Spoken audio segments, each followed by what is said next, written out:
एक गांव में बहुत खूबसूरत माहौल होता था। हर तरफ हरियाली, खुली फजाएं और परिंदों की चहचहाहट दिल को खुश कर देती थी। अब बैसाख का महीना आ चुका था और गांव में एक खास रौनक थी। हर तरफ चहल पहल थी।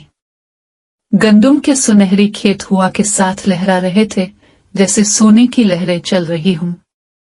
गांव के लोग बहुत खुश थे। सबको उम्मीद थी कि इस बार फसल अच्छी होगी और उनके अच्छे दिन आने वाले हैं। किसान सुबह सवेरे अपने खेतों में जाते, फसल को पककर तैयार होते देखते और दिल ही दिल में खुश होते। अब वो कटाई की तैयारियों में लग गए थे।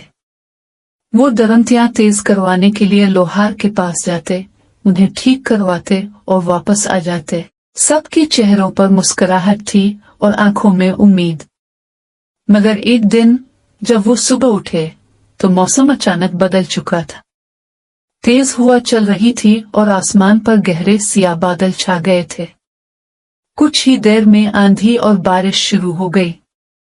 हवा इतनी तेज थी कि दरख्त भी झूमने लगे। ये मंजर देखकर किसान बहुत परेशान हो गए। बारिश तेज होती जा रही थी और आंधी के साथ गंदम की फसल झककर जमीन पर गिरने लगी। देखते ही देखते खेत बर्बाद होने लगे। जब काफी देर बाद बारिश रुकी तो किसान घबराए हुए अपने खेतों की तरफ भागे। वहां जाकर उन्होंने देखा कि गंदम की सारी फसल जमीन पर गिरी पड़ी है और बुरी तरह खराब हो चुकी है। ये देखकर उनकी सारी खुशी गम में बदल गई।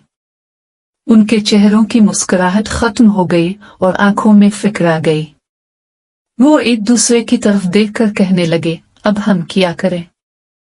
गांव का खूबसूरत मंजर अब उदासी में बदल चुका था और किसानों के दिलों में सिर्फ एक ही सवाल था, आने वाले दिन कैसे गुजरेंगे।